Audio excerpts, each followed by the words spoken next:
우리 팬분들 축복합시다. 당신은 주님의 보석입니다.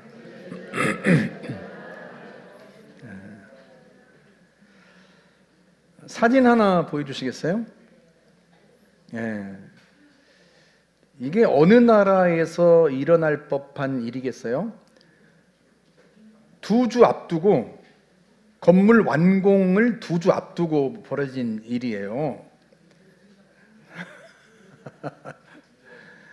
이게 충남 아산 테크노밸리 내 신축 중이었던 오피스텔 건물입니다. 2주 후에 완공 예정이어서 다행히 입주자는 없었어요. 이게 건물 뒤에서 찍은 사진이고, 다시 한번 보여주세요. 이게 앞에서 찍은 사진입니다. 앞에서 찍은 사진은 훨씬 더 이게 어떤 심각한 상황인지가 더 잘 이해가 되죠. 이게 2014년 5월 13일자 일간지에 실렸던 신문이에요. 이게 아산 테크노밸리 사이트에 들어갔더니 이런 홍보 문구가 적혀 있어요. 명품 생활의 기준이 될 단 하나의 도시를 꿈꾸다. 마음껏 상상하십시오. 마음껏 상상하라고 하더니 정말로 상상 초월이죠. 이게 이런 글귀도 있었어요. 사람을 먼저 생각한 아름다운 휴먼 도시. 정말로 사람을 먼저 생각했을까요? 아닐 거예요. 아마 벌어들일 돈을 먼저 생각했을 겁니다. 돈 때문에 사람의 생명을 짐작 취급하는 일이 그 10년 전이나 지금이나 여전히 우리가 살아가고 있는 이 땅에서 일어나고 있습니다. 결국 이 모든 것은요, 무엇에 가치를 둘 것인가 하는 가치관의 문제예요. 사람들은 자기가 가치 있다고 생각하는 것을 위해서 행동하기 때문에 그렇습니다. 그런데 모든 가치관의 정점에는 2개의 봉우리가 있습니다. 하나는 사람이고 하나는 돈입니다. 문제는 이 2 봉우리는 함께 양립할 수 없다는 데 있어요. 사람이 최고의 가치인 곳에서 부는 최고의 가치가 될 수 없고, 부가 최고의 가치가 되는 곳에서는 사람이 최고의 가치가 될 수 없습니다. 이게 예수님의 말씀이에요. 우리 마태복음 6장 24절 한번 볼까요? 한 사람이 2 주인을 섬기지 못할 것이니 혹 이를 미워하고 저를 사랑하거나 혹 이를 중히 여기고 저를 경히 여김이라. 너희가 하나님과 재물을 겸하여 섬기지 못하느니라. 예수님은 인간을 어떻게 정의하셨는가? 무엇인가를 섬기는 존재로 정의하셨어요. 인간은 스스로가 주인이 아니에요. 누군가를, 무엇인가를 섬기는 자입니다. 그것도 단 하나만을 섬기는 존재입니다. 주님 말씀에 따르면 결코 2 주인을 섬길 수 없어요. 필연적으로 인간은 자신이 섬기는 그 주인만을 사랑하고 그 주인만을 위해서 살아갑니다. 문제는 누구를, 무엇을 섬기는가 하는 거예요. 예수님은 인간이 섬기는 대표적인 2 주인이 하나님과 재물이라고 말씀하세요. 이어진 예수님의 말씀을 현대적으로 표현하면 하나님이 주인인 사람은 하나님 이외의 모든 것을 하나님을 섬기기 위한 도구로 여깁니다. 반대로 재물이 주인인 사람은 재물 이외의 모든 것을 재물을 얻기 위한 도구로 여깁니다. 심지어 사람까지도 그 재물을 얻기 위한 도구에 불과할 따름인 거죠.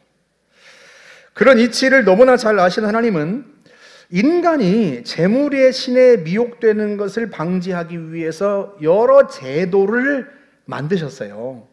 예를 들면 이스라엘 백성들이 모세를 따라서 가나안으로 들어가는데, 이집트를 탈출해서 노예 생활을 탈출하고 가나안으로 들어가는데, 그 가나안을 앞두고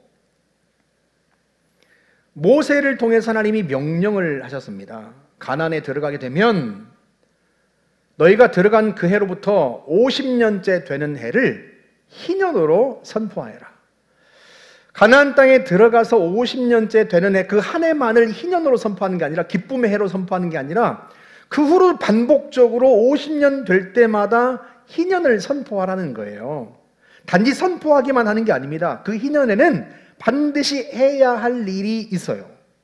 우리 레위기 25장 10절 한번 볼까요? 너희는 50년째 해를 거룩하게 하여 그 땅에 있는 모든 주민을 위하여 자유를 공포하라. 이 해는 너희에게 희년이니 너희는 각각 자기의 소유지로 돌아가며 각각 자기의 가족에게로 돌아갈지며. 그 희년엔 첫째, 자유를 공포하라.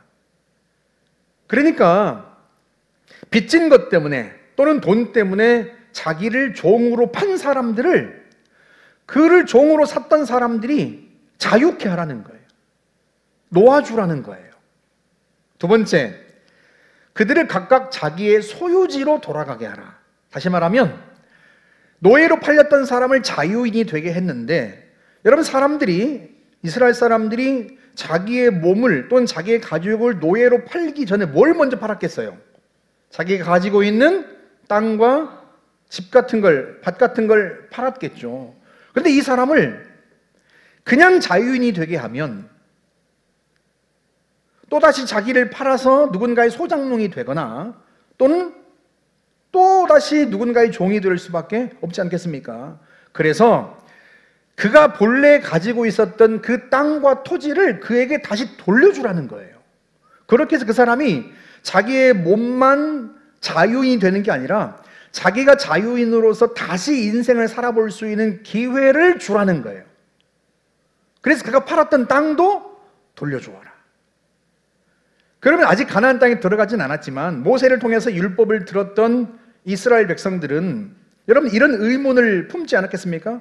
아니, 그렇다면 50년 후에 내가 누군가를 종으로 사고 내가 누군가의 땅을 돈 주고 샀는데 그걸 영원히 내 것으로 갖지 못하고 50년이 반복될 때마다 다시 돌려줘야 한다면 내가 왜 굳이 돈 주고 누군가를 종으로 사고 내가 왜 굳이 돈 주고 누군가의 땅을 사겠는가, 이런 생각을 품지 않았겠어요? 그래서 주님께서, 우리 하나님께서 왜 그렇게 해야 되는지 그 이유를 이어서 설명을 하셨는데, 한 대목만 볼까요? 18절 말씀. 너희는 내 규례를 행하며 내 법도를 지켜 행하라. 그리하면 너희가 그 땅에 안전하게 거주할 것이라. 여러분, 안전하게 거주할 것이다, 이 말이 이집트에서 수백 년 동안 노예 생활했던 그들에게 얼마나 실감나게 들렸을지를 한번 상상해 보세요. 노예의 삶이란 자기의 목숨이 자기의 가족의 인생에 늘 위태로운 삶이잖아요. 근데 너희가 노예에서 해방되어서 이제 내가 준 땅 가나안으로 들어가게 될 텐데, 거기에서 사는 동안 내가 너희를 안전하게 하고 내가 너희의 존엄성을 회복시켜 주었는데 너희도 그렇게 살아야 된다 하고 말씀하시는 거예요. 여러분 한번 생각해 보세요. 이스라엘 백성들이 가나안에 들어가면서 가족 수대로 땅을 다 분배받았습니다. 그런데 사랑하는 여러분, 우리가 이미도 겪고 우리가 잘 아는 바와 같이 인간이 능력이 똑같지가 않아요. 재능도 다를 뿐만 아니라 그 재능의 정도도 다 다르단 말이에요. 쉽게 설명을 하면 1억 원을 주면 그 1억 원 가지고 10억 원으로 불릴 수 있는 능력을 가진 사람이 있는가 하면 1억 원을 주면 그 1억 원도 다 까먹을 수밖에 없는 사람도 있단 말이죠. 능력이 1에서부터 10까지라고 표현하면 어떤 사람은 19, 8을 가진 사람이 있는가 하면 어떤 사람은 1, 2, 3을 가진 사람이 있습니다. 그런데 하나님은 어떤 세상을 원하시는가?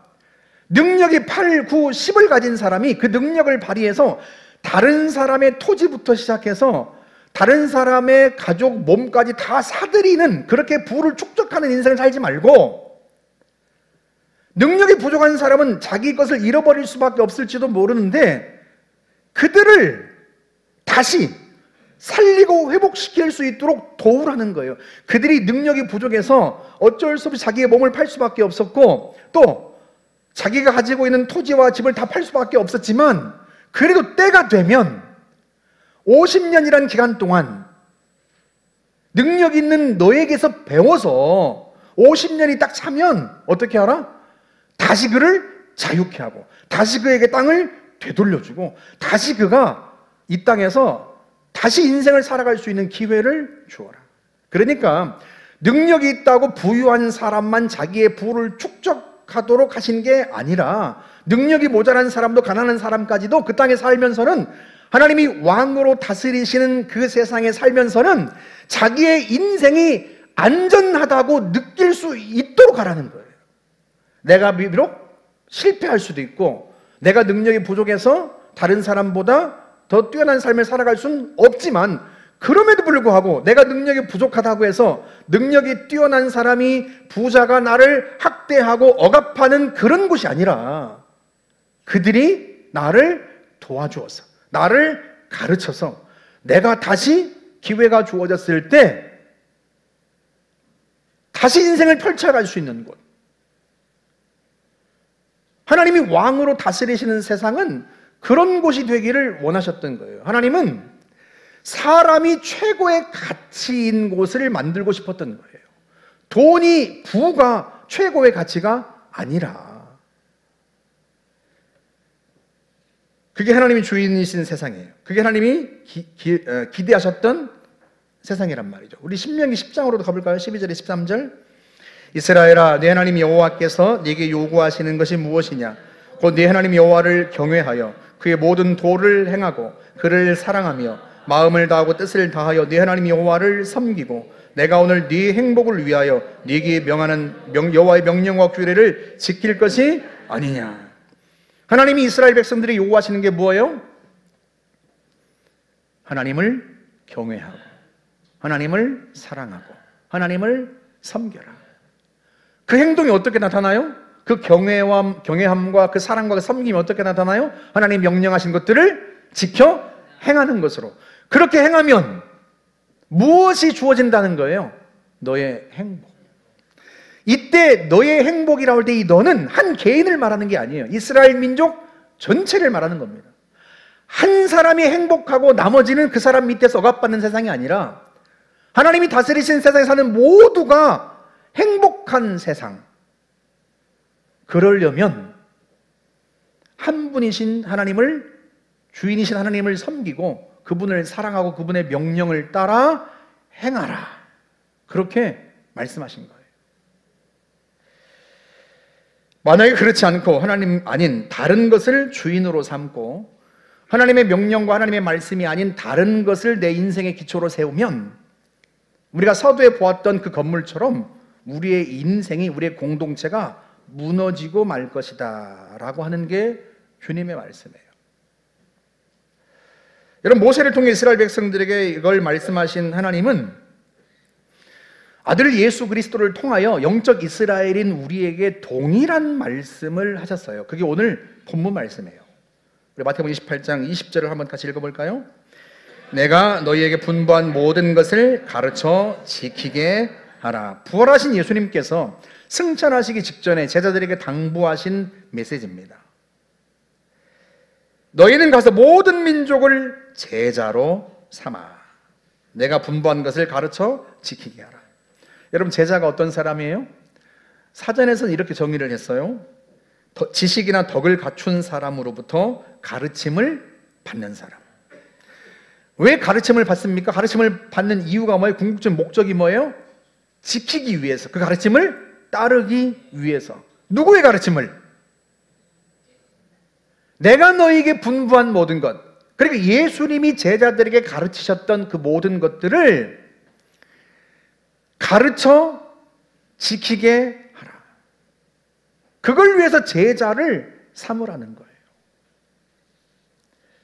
예수님이 분부하신 모든 것, 예수님의 생각, 예수님의 뜻, 예수님의 가치관, 예수님에게서 받았던 모든 교훈과 가르침을 이 12 제자에게 주님이 너희가 이걸 다른 사람에게 가르쳐서 제자를 삼아라. 그 제자는 궁극적으로 누구의 제자이겠어요? 예수님의 제자죠. 왜? 무엇을 가르치니까? 예수님의 생각과 예수님의 뜻과 예수님의 가치관을 가르치는 것이니까요. 사랑하는 여러분, 이 명령이 12 제자에게만 하신 게 아닙니다. 우리 모두에게 하신 말씀이에요. 우리 디모데후서 2장으로 가볼까요? 1, 2절 말씀. 내 아들아, 그러므로 너는 그리스도 예수 안에 있는 은혜 가운데서 강하고 또 네가 많은 증인 앞에서 내게 들은 바를 충성된 사람들에게 부탁하라. 그들이 또 다른 사람들을 가르칠 수 있으리라. 바울이 디모데에게 한 메시지인데요, 바울이 디모데를 어떻게 세웠어요? 그리스도의 교훈으로 강하게 세웠어요. 하나님께서 그리스도를 통해 주신 은혜 위에 바탕을 두고 그 그리스도의 말씀을 통해서 디모데를 견고하게 세운 거예요. 바울의 사상과 바울의 가치관으로 디모데를 세운 게 아니에요. 그리스도를 통해서 그가 받은 은혜를 따라서 예수님이 가르치셨던 것, 예수님이 당부하셨던 것, 그걸로 그 메시지로 디모데를 세웠어요. 그렇게 디모데를 세웠는데 이어서 바울이 디모데에게 뭐라고 이야기를 해요? 너도 충성된 사람들에게 네가 내게 배운 것을 신실하게 순종하고 실행했던 것처럼 너 역시도 그런 충성된 사람들에게 어떻게 하라? 가르쳐라. 그러면 디모데에게 배운 사람들은, 그 사람들은 또 다른 누군가를 또 가르치고, 그렇게 해서 어떻게 하라는 거예요? 예수님의 제자를 세우라는 거예요. 모든 민족을 제자로 세우라는 말씀은 그런 의미예요. 여러분, 12제자가 어떻게 모든 민족을 제자로 삼을 수 있겠습니까? 12제자에게만 말씀하신 것이 아니라 예수님의 가르침과 예수님의 교훈과 예수님의 가치관을 전수받고 그걸 따라 행하는 모든 제자들이 또 다른 누군가를 가르쳐서, 무엇으로? 자기가 배운 대로 예수님의 가치관, 예수님의 뜻, 예수님의 교훈을 가르쳐서 예수님의 제자를 그렇게 세워가라는 거예요. 주님이 다시 오실 때까지, 주님의 재림 때까지 이렇게 너희는 모든 사람들을 제자로 세워라. 그렇게 제자로 세우면, 그렇게 제자가 세워지면, 제자가 되면 어떤 일이 일어나요? 그 다음 절 보세요. 디모데후서 2장 3절 말씀. 너는 그리스도의 예수의 좋은 병사로 나와 함께 고난을 받으라. 그렇게 예수님의 가르침을 받고 예수님의 가르침을 따라 행하고 또 예수님의 가르침을 그렇게 전하고 살면 누가 돼요? 그리스도 예수의 좋은 군사가 돼요. 자기를 위해서 싸우는 군사가 아니라 예수를 위해서 싸우는 군사가 돼요. 자기가 원하는 것을 지키는 군사가 아니라 그리스도께서 원하시는 것을 지키고 그리스도께서 꿈꾸시는 것을 성취하는 그리스도의 군사가 되는 겁니다. 그게 주님께서 세우고자 하셨던 세상이고, 재림하시는 주님께서 이 땅에 오셨을 때 제자된 우리에게서 보고자 하셨던 바예요. 내 가치관이 아니라 예수님의 가치관, 내 생각이 아니라 예수님의 생각, 예수님의 말씀을 지켜 따르는 제자 삼는 것, 그것도 나와 내 가정만이 아니라 모든 민족, 세상 모든 사람들을 예수의 제자 되게 하는 것, 그것이 부활하신 주님께서 제자들에게 마지막 내리신 위대한 명령이에요. 지난 몇 개월 동안 저는 저 자신에게 질문을 했어요. 제가 사고를 당한 게 발을 헛디딘 것도 아니고 저도 모르게 그냥 서 있다가 정신을 잃은 상태가 되었기 때문에 제가 발을 헛디뎌서 뒤로 떨어졌으면 다음엔 조심해야지 이럴 수 있겠는데, 그게 아니고 그냥 선 상태에서 제가 정신을 잃었는데 그냥 뒤로 떨어진 거란 말이죠. 제가 지난 몇 달 동안 기도하면서 제가 그런 생각을 했습니다. 하나님이 나를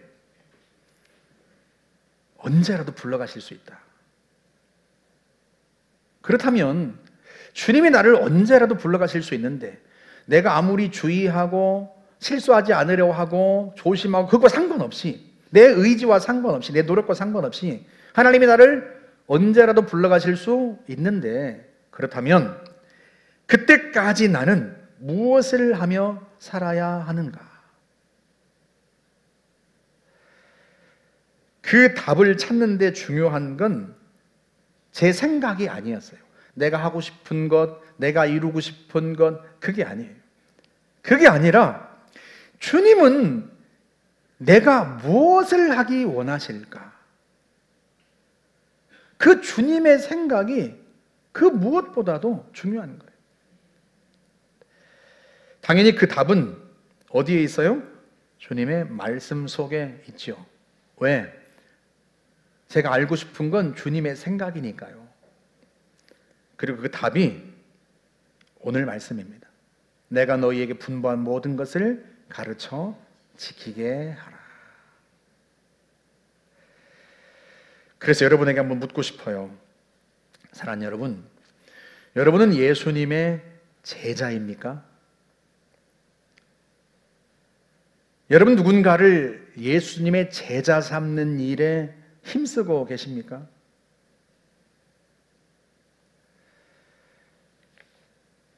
여러분 가장 가까이 있는 자녀들에게 여러분의 경험과 여러분의 지식과 여러분의 가치관을 전달하는 데 힘쓰고 계세요? 아니면 예수님의 생각과 예수님의 가치관과 예수님의 꿈을 가르치고 그걸 보여주는 데 힘쓰고 계십니까? 여러분 누구의 제자를 만드는 데 힘쓰고 계세요? 여러분은 누구의 제자가 되어가고 있습니까?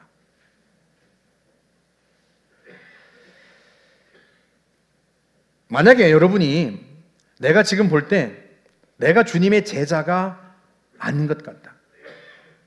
나는 주님의 제자 되기 위해서 힘쓰고 있지 않는 것 같고 주님의 생각이 뭔지, 주님이 나에게 뭘 원하시는지, 어떤 가치관을 가지고 무엇을 위해 살아가라고 하시는지 그걸 내가 내 마음속에 정리가 되어 있지 않고 또 그걸 위해 힘쓰고 있지 않다면, 또는 내가 그걸 알고 있다 할지라도 누군가에게 그 주님의 가치관과 주님의 생각, 뜻을 전달하려 하고 그렇게 살아가도록 제자를 만들고 있지 않다면 그 첫 번째 책임은 전적으로 저에게 있을 거예요.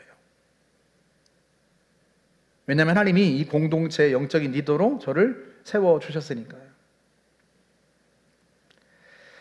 제가 무엇보다도 책임감을 무겁게 느끼는 것은 다른 이유 때문이 아니에요.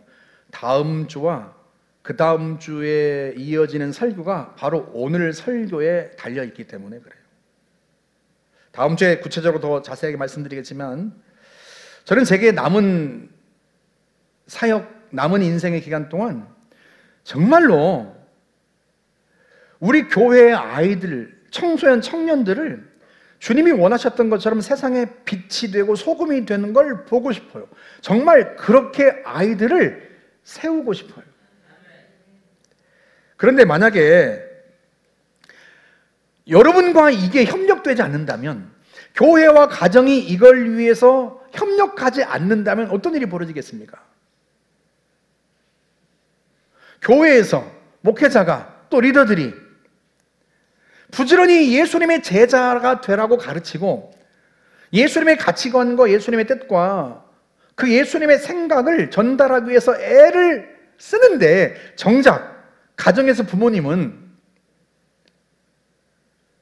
하나님이 인생의 주인이 아니라 네가 성공하는 게 중요하고 네가 잘 사는 게 중요해, 그렇게 가르친다면 아이들이 얼마나 혼돈을 느끼겠냐 말이죠.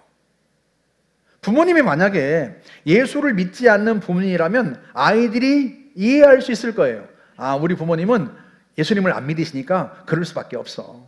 그냥 나를 사랑하셔서 내가 이 땅에서 그냥 잘 먹고 잘 살기를 원하실 거야. 그냥 아무 탈 없이 공부도 잘하고 좋은 대학 들어가서 좋은 직장 들어가고 그렇게 해서 잘 살기를 원하실 거야. 이해할 수 있단 말이죠. 그런데 문제는 우리 엄마 아빠가 교회에서 장로고 권사고 안수집사고 서리집사고 목자고 봉사하는 분인데, 교회에서 생활하는 것과는 달리 집에 와서는 네가 잘 사는 게 중요하지, 네가 잘 되는 게 중요하지, 무엇보다 뭐가 다른 게 더 중요하겠니? 이렇게 가르친다면 이 아이들이 얼마나 혼돈을 느끼겠냐 말이죠. 부모님의 교회와 가정의 다른 그 이중적인 모습을 보고 아이들이 신앙의 회의를 느끼지 않겠습니까? 제가 극단적인 예를 하나 들어볼까요? 제가 지난주에 말씀드린 것처럼 우리 아이들이 한창 공부해야 될 때 성도들이 애들을 데리고 교회를 오면 우리 애들을 불러다가 성도들이 애를 돌보게 했어요. 학원을 못 보내면 집에서 공부할 수 있는 시간이라도 줘야 되는데 애들이 한창 공부해야 될 때 애들을 불러다가 다른 애들을 성도들을 돌보게 했단 말이죠. 왜? 성도들이 예배를 잘 드릴 수 있도록, 훈련을 잘 받을 수 있도록.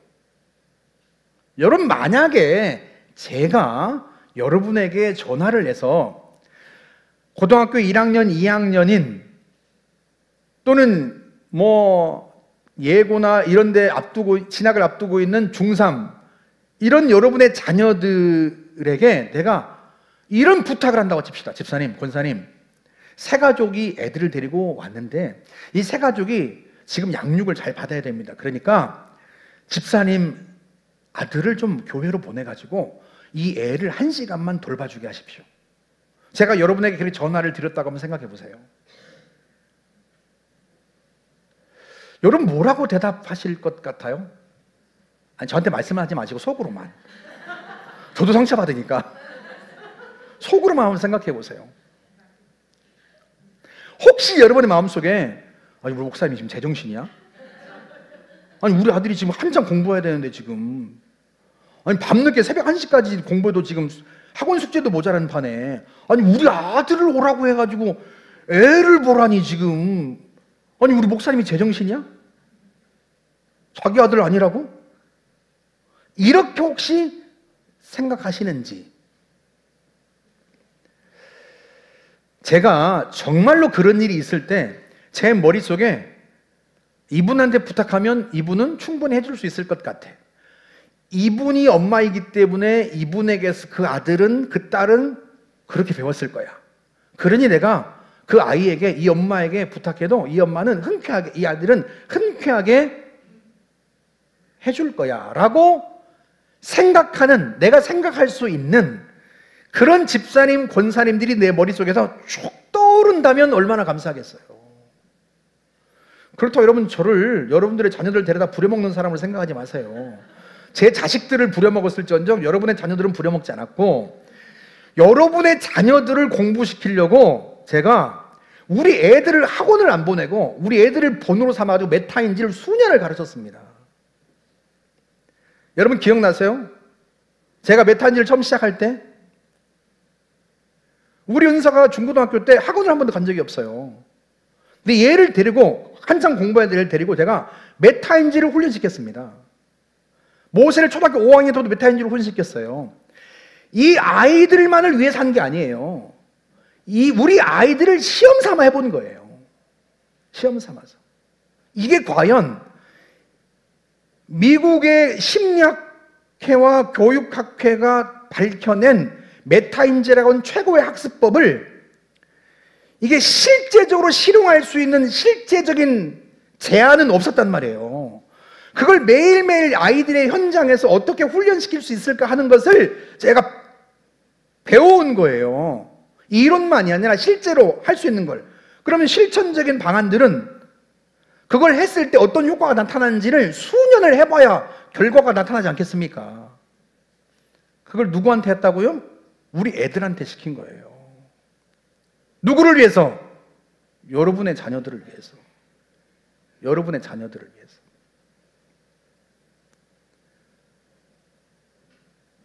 여러분, 제가 우리 딸을 미국으로 유학 보내면서 너 잘 먹고 잘 살아라 보내겠습니까? 우리 딸이 미국에 가서 배우고 있는 학문이 응용언어학과예요. 응용언어학과. 이 응용언어학과가 간단하게 말하면 영어가 모국어가 아닌 사람들, 한국어가 모국어가 아닌 사람들이 제2 외국어를 어떻게 하면 빠른 시간 내에 가장 효율적으로 배울 수 있을지를 연구하고 교재를 개발하고, 그게 응용 언어 학문이 하는 일이에요. 여러분, 그걸 왜 하겠어요? 여러분 자녀들을 영어를 가르치고 스페인어를 가르치고 독일어를 가르치고 언어를 가르치게 하기 위해서인 거예요. 여러분 지금 항상 가서 공부하기도 바쁜 은세에게 제가 뭐라고 한 줄 아세요? 스페인어도 배워놔야 된다. 애가 스페인어도 배우고 있습니다. 지금 가서 수업 듣기도 바쁜데 얼마나 힘든지요. 한 학기 적응하는데 얼마나 힘든지 뭐 제가 다 표현할 수는 없지만 아이가 몸이 힘들어요. 그런데도 제가 이 아이를 스페인어를 공부시킵니다. 공부하라고 합니다. 왜? 전 세계에서 가장 많은 국가에서 사용하는 언어가 영어보다 스페인어거든요. 왜 그걸 배우게 하겠습니까? 하나님이 얼마나 감사한 분인지 우리 은사하고 결혼할 아이가 수학교사예요. 수학교사. 얘네들을 데려다가 제가 뭘 시키겠습니까? 뭘 할 거라고 생각하세요? 영어를 가르치고 수학을 가르치죠. 가르칠 교사를 하나 찾지 못한 게 국어예요, 국어. 제가 국어 천재잖아요. 국어 천재. 고등학교 3년 내내 국어를 틀린 문제가 없고, 국어뿐만 아니라 영어, 독일어를 틀린 적이 없고, 헬라를 배울 때 한 학기 내내 단 하나의 문제도 틀린 적이 없고, 지금은 써먹을 수가 없어. 왜? 내가 목회를 해야 되니까. 그래서 여러분의 자녀 중에서 정말 국어를 잘하고 언어를 잘할 수 있는 애들을 제가 나오기를 원합니다. 뭘 위해서 그러겠어요? 여러분의 자녀들을 잘 세우고 싶은 거예요. 단순히 여러분의 자녀들을 공부 잘하게 해서 좋은 대학 들여보내가지고 뭐 돈 많이 버는 사람 되게 하라는 뜻이 아니에요. 그 전에 여러분이 먼저 진짜 주님의 제자가 되어야 하는 거죠. 진짜 주님의 제자가 되어서 교회와 가정에서 아이들이 하나님의 주인인 인생을 준비하는 거죠. 그렇게 해서 하나님을 기쁘시게 하고 하나님이 원하시는 세상을 만드는데 자기 인생을 쓰게 하고 싶은 거예요.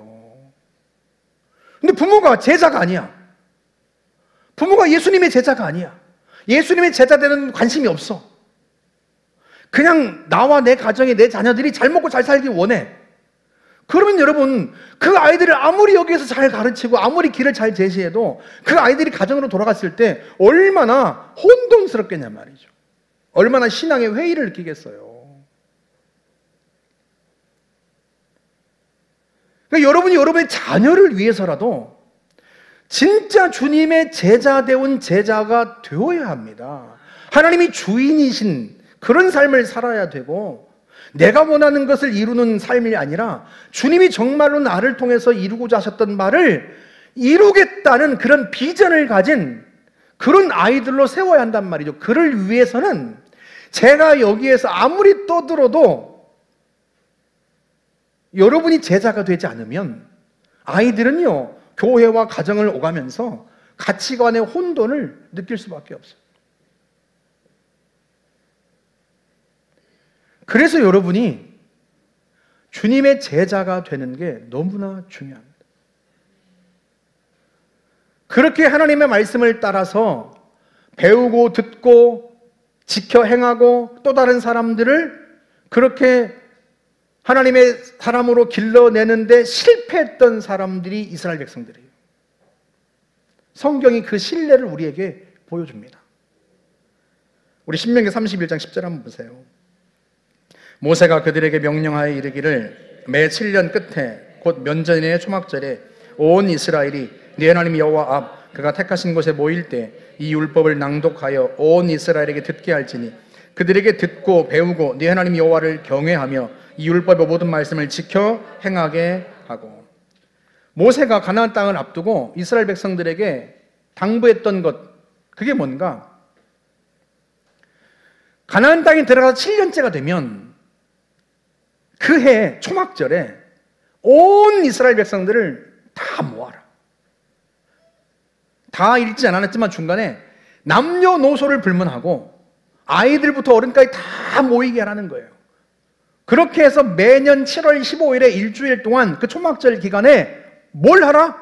하나님의 율법을 듣게 하고 배우게 하고 지켜 행하게 하라. 여러분, 레위기 신명기가 분량이 뭐 얼마나 됩니까?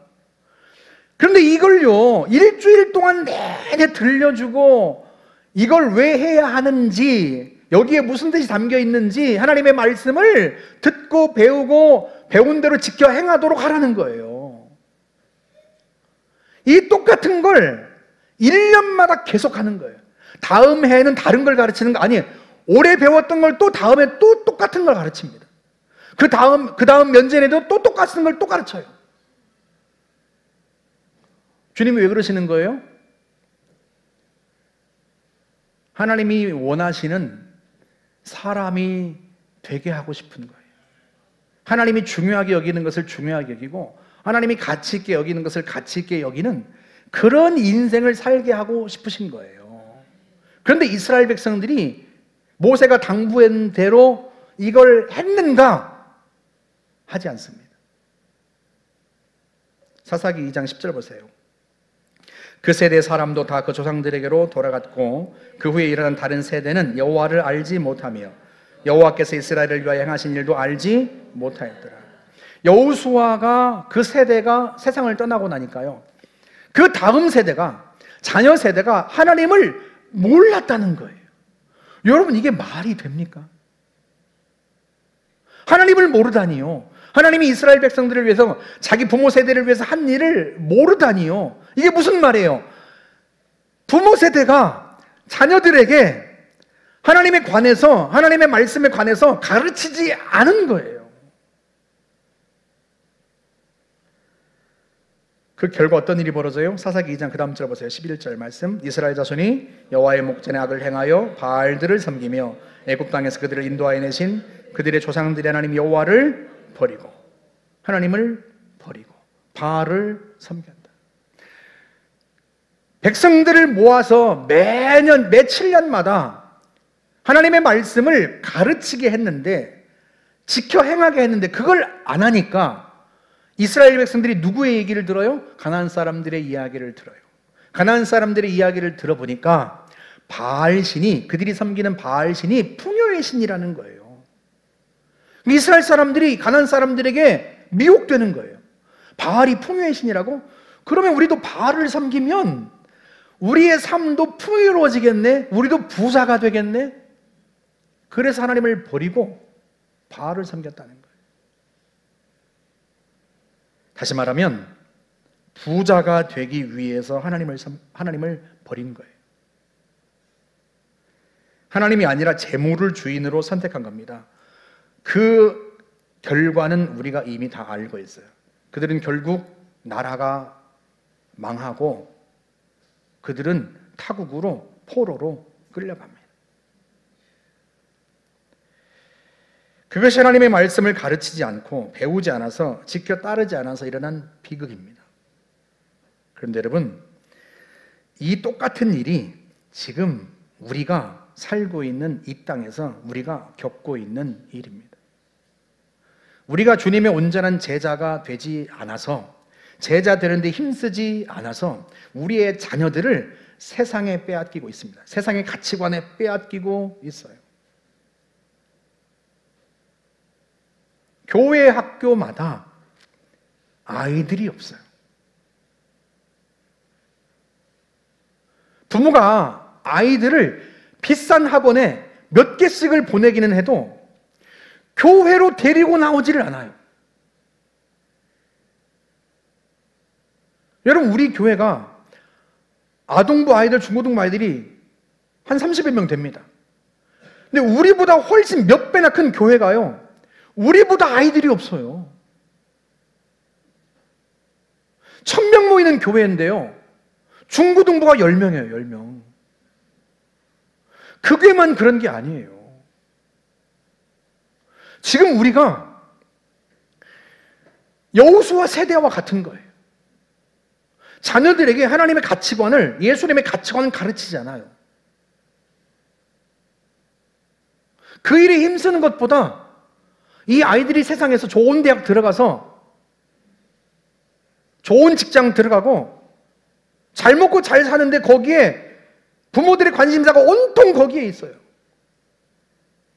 결국 우리 아이들을, 지금 이 다음 세대를 이스라엘 백성들이 가나안에 빼앗겼던 것처럼 그렇게 교회가 빼앗기고 있는 거예요. 여러분, 이걸 주님이 보시고 얼마나 통탄하시겠어요.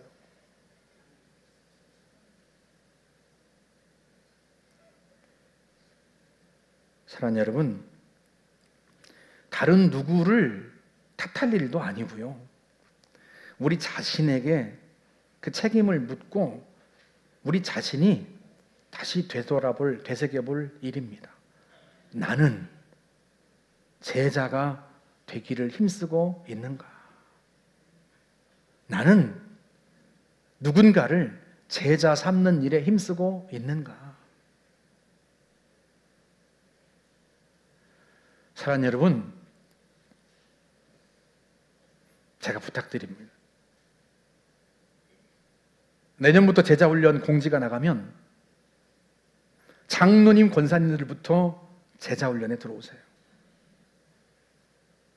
장로님, 권사님들이 제자훈련을 받지 않는데 성도들이 제자훈련을 받겠습니까?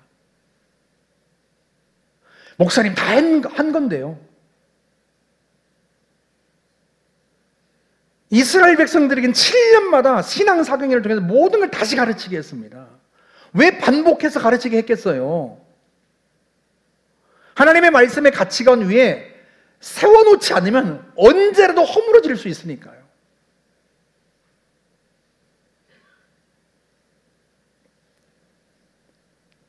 제가 정말 쉬운 교재를 찾고 있어요. 제가 2년 동안 제자훈련을 가르쳐보니까, 1년을 가르쳐보니까 참여하신 분들이 정말 훌륭하셔. 1년 동안 따라오는 것도 훌륭하시고, 그 과를, 그 긴 걸 다 숙지해 오시는 것도 훌륭하셔. 근데 그분들은 할 수 있겠는데 다른 분들도 다 할 수 있을까 생각하니까 그래서 제가 정말 쉬운 거, 기간은 짧게, 누구도 변명할 수 없도록, 제가 1부 때는 그래서 그렇게 얘기했어요. 제일 연세가 많으신 김봉수 권사님, 함장로님 어머니 아버지도 제가 가르치겠다고 그랬어요. 못 오시면 제가 집으로 가겠다고 그랬어요. 설마 제가 집으로 가는데 오지 말라고는 안 하시겠죠? 여러분, 왜 제가 그렇게 하겠어요?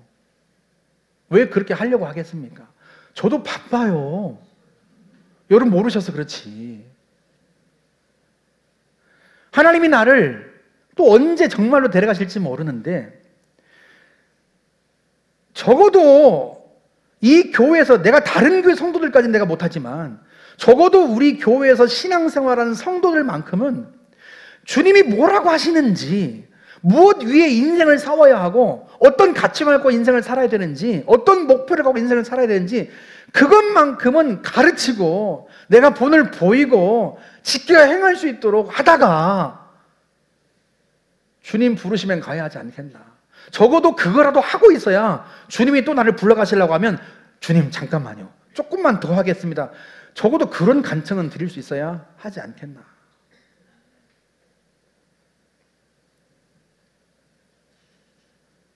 그래서 제가 앞으로 3년의 목표는 여러분들을 다 교사 만드는 거예요. 여러분들을 다 교사 만드는 거예요. 제가 어떻게 매번 다 가르치겠어요? 제가 여러분들을 가르치고 나면 여러분들이 여러분의 삶에서 배운 대로 실천하면서 다른 사람을 가르치세요. 자녀를 가르치고 새가족을 가르치고 여러분 목원들을 가르치세요. 여러분이 가르치는 거예요. 여러분을 그렇게 세워놔야 제가 언제 가더라도 후회가 없죠. 그러지 않겠습니까? 여러분들은 목사님 아주 나이가 짱짱하신데 뭘 벌써부터 갈 생각을 하시나, 그렇게 생각하실지 모르겠지만, 제가 지난주에 말씀드렸잖아요.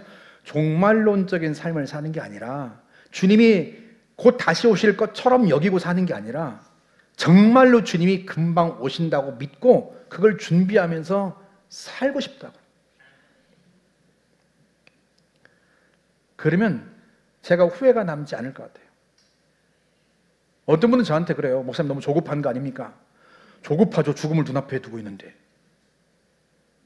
목사님 조금 여유를 갖고 하시면 안 됩니까? 안 돼요. 안 돼. 왜? 적어도 여기 있는 성도들은 다 제가 가르쳐 놓고 그분들이 다른 사람을 가르치도록 훈련을 시켜 놓고 잘 가르치고 잘 본을 보이는 건 보고 제가 가도 가야 하지 않겠습니까? 그래서 제가 마음이 급하죠. 다음 주 메시지는 제가 더 급할 거예요. 다음 주 메시지는. 왜? 아이들을 세우는 것은요 1, 2년 안에 되는 게 아니야. 그리고 아이들을 세우기 위해서는 투자할 게 너무나 많고 헌신할 게 너무나 많아요. 그런데 그걸 언제 다 그게 갖춰지고 난 다음에 하겠어요? 지금 당장 시작해. 우리가 비록 가진 것이 부족해도 우리가 가진 여력이 별로 없어도 지금 시작하지 않으면 안 돼요. 지금 시작해도 우리 아이들은 10년, 20년, 30년 후에야 그 아이들이 세상에서 빛을 발할 거란 말이죠. 그러니 지금 당장 시작해야 돼. 지금 당장. 그 얘기는 다음 주 하고. 사랑하는 여러분, 우리가 먼저 그걸 이루기 위해서는요 앞으로 함께 나눌 이 세 가지의 주제가 함께 연결되어 있어요. 저와 여러분이 제자 되지 않으면 주님이 우리 아이들을 통해서 이루고자 하시는 바도 더디 되고 여러분도 주님 앞에 갔을 때 큰 책망밖에 들을 게 없을 거예요. 저도 마찬가지고. 지금부터. 그럼 목사님 당장 하시지 왜 하필이면 내년입니까? 걱정하지 마세요. 한 달밖에 안 남았어. 한 달밖에 안 남았어. 뭘 그렇게 걱정을 하셔. 제가 한 달의 기간을 두는 이유는 여러분이 좀 기도하시라고. 하기 싫은 사람 데리고 가르치는 게 제일 교사는 힘들어. 그래서 공지가 나가면 여러분이 먼저 자원해주면 좋겠어요. 저도 자원하는 사람들을 데리고 먼저 할 거예요. 왜? 그게 빠르니까. 그래서 제가 밤낮을 가리지 않고 여러분이 원하기만 하면 어느 시간대라도 제가 시간을 내서 먼저 여러분을 가르치고 그럼 여러분이 잘 배우고 삶에서 훈련해서 여러분이 교사가 되는 걸 보고 싶은 거예요. 기도하세요. 목사님 저는 배움이 짧아서 걱정하지 마세요. 제가 가르치는 데는 또 아주 일가견이 있는 사람이에요. 여러분은 저를 우습게 보실지 모르겠지만 제가 미국 사회에서 가장 유력한 교육과 심리학계에서 가장 유력하게 내놓은 최고의 공부 방법 메타인지를 현실적으로 구체적으로 실행하는 방안을 제가 7년 동안 한 사람이에요. 저한테 공부를 배운 아이가 북서울중학교에서 1등을 하고 있어요. 공부를 못한다고 저한테 제일 꾸준함 받던 아이예요. 근데 그 아이가 지금 중학교 2학년인데 초등학교 3학년 때 와서 배웠는데요. 그 선생님이 뭐라고 한 줄 알았어요? 북서울중학교 선생님이 북서울중학교 개교 이래 네가 최고다. 그러니 걱정하지 마세요.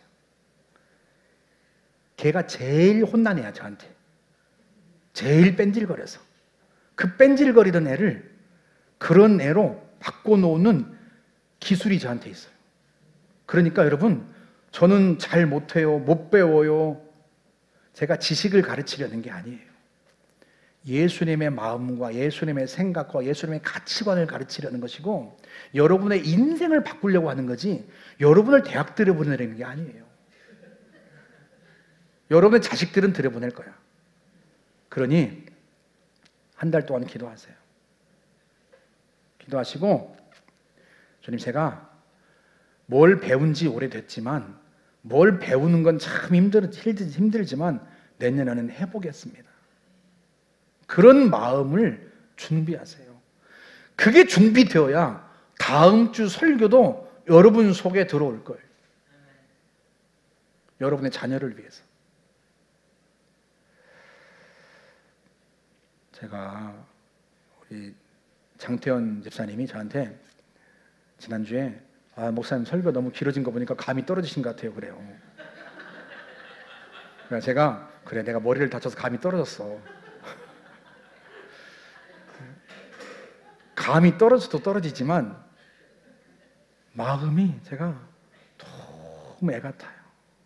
마음이 애 같아. 우리가 제자 됩시다. 그 제자 삼읍시다. 그래서 저와 여러분들이 인생을 떠나기 전에 저와 여러분을 통해서 여러분의 자녀들과 가정과 교회 공동체에 하나님이 어떤 놀라운 일을 하셨는지를 보고 갔으면 좋겠어요. 우리 인생에 후회가 남지 않게. 그렇게 제자 되고 제자 삼는 여러분 되시고 그걸 위해 한 주간 기도하시는 저와 여러분 되시길 주의 이름으로 축복합니다. 우리 같이 한번 찬양하고 함께 기도합시다. 가서 제자 삼으라. 우리 함께 힘차게 한번 찬양합시다.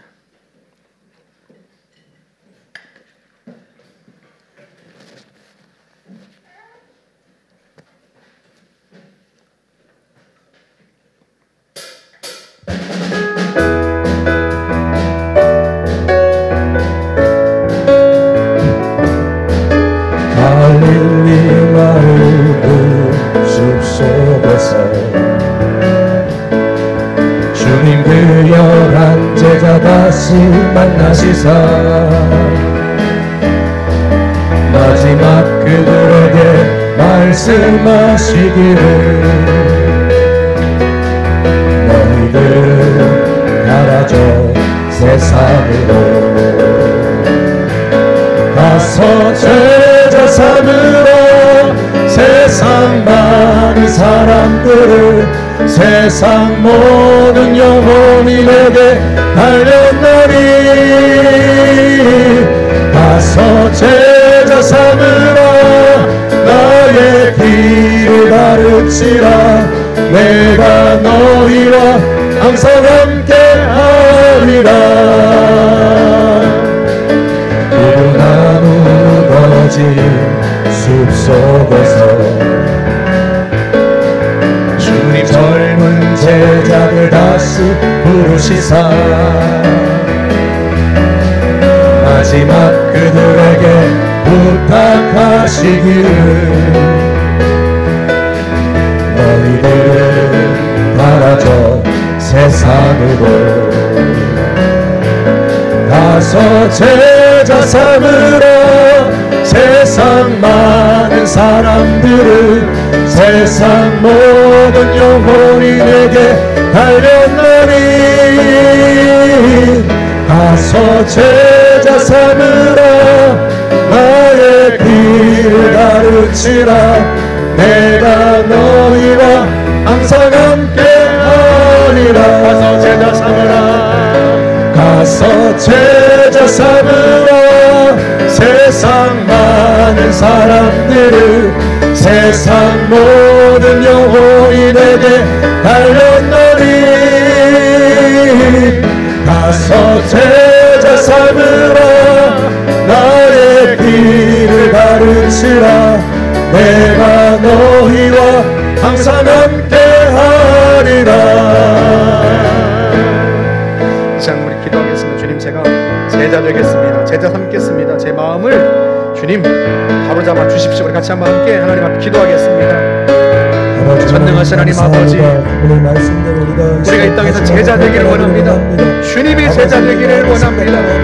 주님의 마음을 갖고 주님의 생각을 배우고 지켜 행하고 주님의 가치관을 토대에 둔 그렇게 인생을 사고할 수 있기를 원합니다.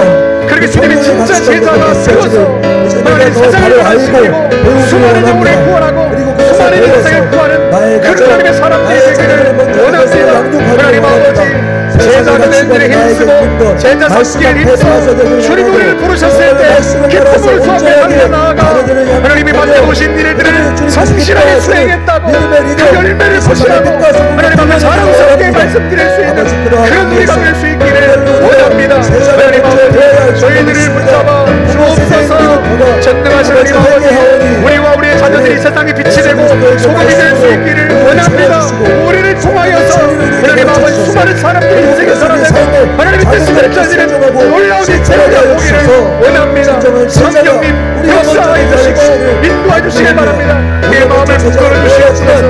우리의 마음을 부담하여 주옵소서. 우리의 마음 속에 하나님 참된 것을 추구하고 열심히 일어날 수 있도록 하나님 오늘 도와주시고 함께하여 주시길 원합니다. 역사하여 주옵소서.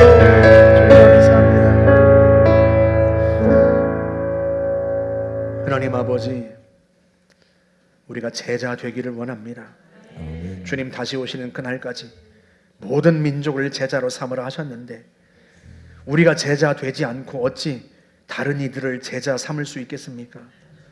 우리가 주님의 생각, 주님의 마음, 주님의 가치관, 주님의 말씀을 배우고 익히고 실천하여 그 주의 말씀, 주의 생각 위에 우리의 세상을, 우리의 인생을 세우고 주님을 따르는 참된 제자가 되기를 원합니다. 그렇게 제자가 되어서 또 다른 누군가를 제자 삼고 그런 과정을 통해서 우리와 우리의 자녀들이, 우리의 가정이, 우리 모두가 진정한 주님의 제자가 되어서 주님이 기뻐하시는 그런 사람 되기를 원합니다. 이후에 우리가 주님 앞에 나아갈 때 주님 보십시오, 우리가 제자 되어서 제자 삼다 왔습니다. 그 열매들을 보실 수 있습니다. 보십시오 하고 주님 앞에 자랑스럽게 내어드릴 수 있는 그런 우리 모두가 되도록 주님 축복하시고 한 주 한 기도할 때 하나님 우리의 마음에 주의 영을 부어 주옵소서. 아멘. 예수님의 이름으로 감사하며 기도하옵나이다. 아멘.